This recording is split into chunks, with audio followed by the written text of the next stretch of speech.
Fortunately, some things remain forever, or another 10 years, perhaps. Hmm, very Camblin. Yeah, that's our guy. And it really gets at what we'll be looking at today, that idea of impermanence and all.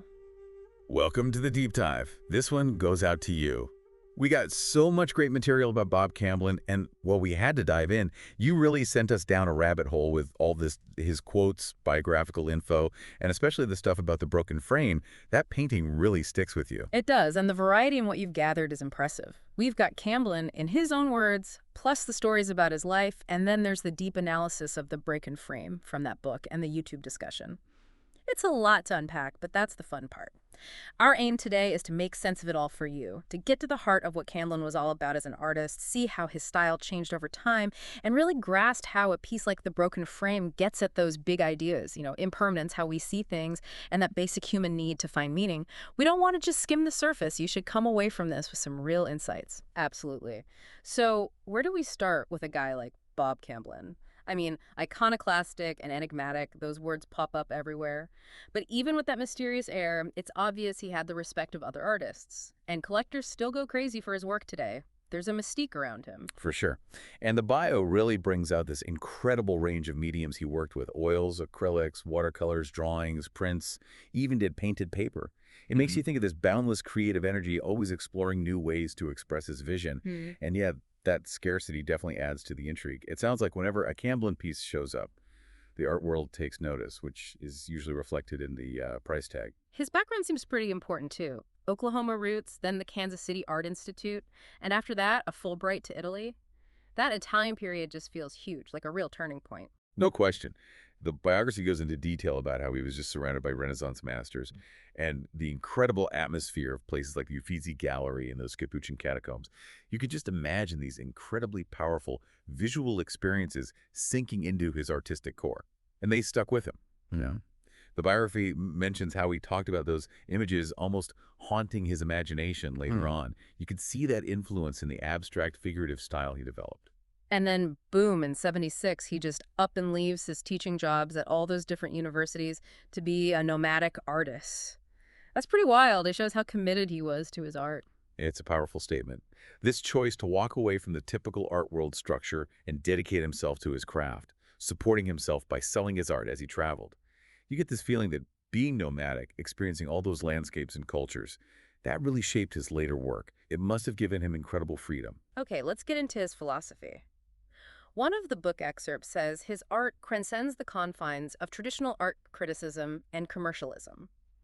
It goes on to say that it speaks directly to the viewer's soul. That's a bold claim, but it doesn't seem out of line with what we're seeing. It is a strong statement, but it seems to fit with a lot of what he said himself, like that idea of finding what you need by looking into both the atom and magic. It suggests he saw science and art, understanding and mystery, as parts of the same whole. And his everyday enlightenment concept, which comes up in one of the reviews, is fascinating. It's this idea that his art is a tool for meditation, something to help us question how we normally see things. It suggests he thought profound insights could be found anywhere.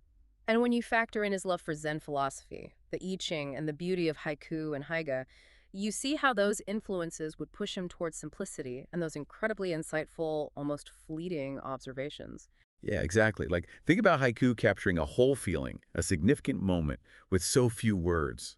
That's reflected in some of his quotes, like, 3 cottonwood trees, dense cluster of new branches, now with them gone. Look, it's about seeing impermanence, really noticing what's there, what's changed, what's missing even, and what that absence tells us. He definitely had a way with words. That goal of finding the perfectly average to somehow unlock these miracles, balancing science and magic, and his definition of the sixth sense. So without a doubt. And then there's that seeing versus looking thing. What do you make of that? Well, looking seems like the everyday passive way we see things, right? Just a glance.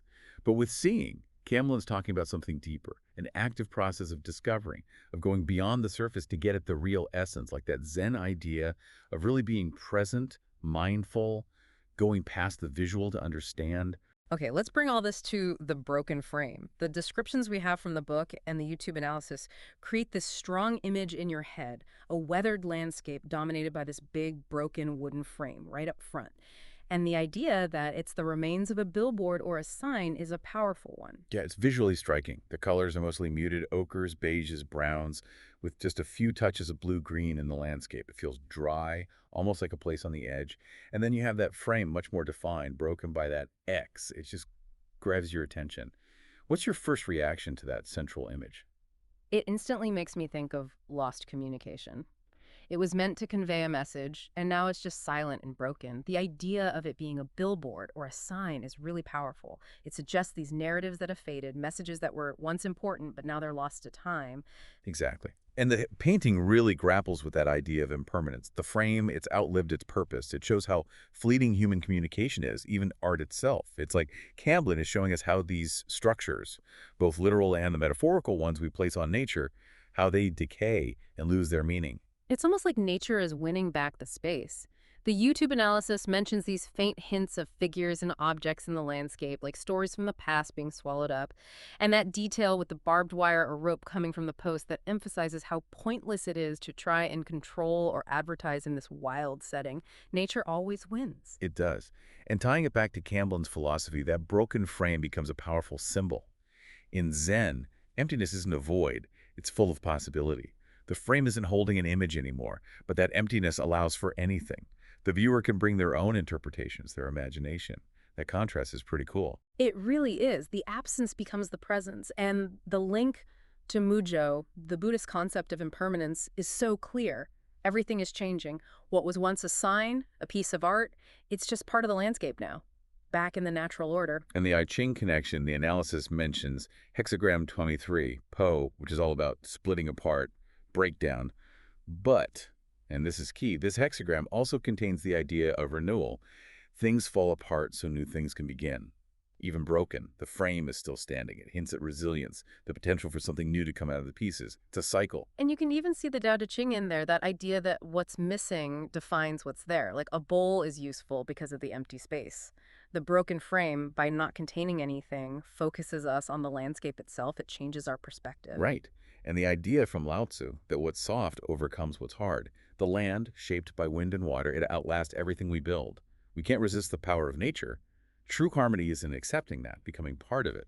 What does that say to you about the painting? The YouTube analysis even brings up existentialism, interpreting that broken frame as the breaking down of imposed narratives.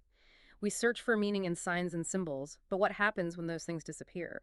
It forces us to question the answers we're given and face a more basic reality. Yeah, and there's beauty in that rawness, the imperfection. Yeah. That broken frame can be so much more evocative than something perfect and whole. It requires the viewer to do the work, to fill those gaps with their own experiences and create meaning from the disruption.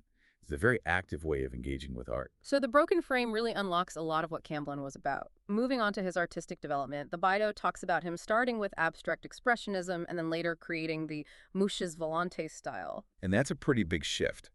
Going from the emotion and energy of abstract expressionism to Muche Volantes, with those dots and dashes that mess with your eyes, it suggests he became fascinated with how we see, how we create meaning from what we see.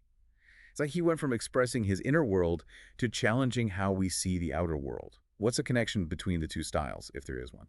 And he was all about collaboration, too. There was B&E Productions with Earl Staley and Joe Tate, and he often signed his work as anonymous. That's not what you usually see from an artist. It definitely challenges the image of the lone genius, right? It makes you think he believed in the power of working together, putting the creative process above individual recognition.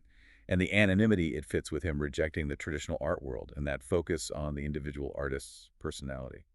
A review of The Art of Everything mentions him using paradoxes, riddles, and even what they call traps in his work. How do those elements play into his whole philosophy? Playful, but with a serious side. It's like he's deliberately trying to shake the viewer out of passivity and make them really engage with the art. Paradoxes and riddles make you question your assumptions, look deeper, just like his idea of seeing instead of just looking. And the traps could be things that mislead you at first, but then lead to a deeper understanding. He's encouraging an active experience. And the use of text in his paintings is interesting. It wasn't just information. It could be a visual element, a clue, even a way to throw you off. Kind of like what Tom Wolfe said about modern art becoming more literary. Right. Camblin was definitely aware of how words and images play off each other. The text in his paintings could be a hint, a red herring, or just part of the composition. It makes you think about what it means in relation to the whole image. It adds a whole other layer of complexity. He also used scarecrows and metamorphosis as recurring motifs. The bio connects the scarecrows to Dog Years by Gunter Grass. There's a literary connection there. And metamorphosis clearly ties in with his interest in cycles of change and transformation. Those recurring images become like anchors, connecting different works and ideas. Metamorphosis, especially, it perfectly captures that central theme of impermanence, the constant cycle of birth, death, and rebirth. It obviously resonated deeply with him. The bio says he wanted to question people's expectations of reality, but that his approach wasn't surrealism. How would you describe the difference? Surrealism often uses dreamlike imagery and strange combinations to challenge reality. But Camblin seems more interested in disrupting how we see the everyday world. He uses unexpected combinations and ambiguity not to create a dream world, but to make us really think about what we consider real. It's a more subtle way of unsettling the viewer. And the idea that his work has layers of meaning, hidden secrets that you might only discover over time, it suggests that his art requires real engagement. It's not something you can just glance at. It's not about instant gratification. It's about patience, curiosity, being willing to look deeper and change your mind about your first impression.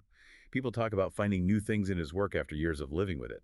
That says a lot about its richness and depth. The bio really brings him to life, too. Little details like him being such a bookworm that he'd cut class to finish a chapter.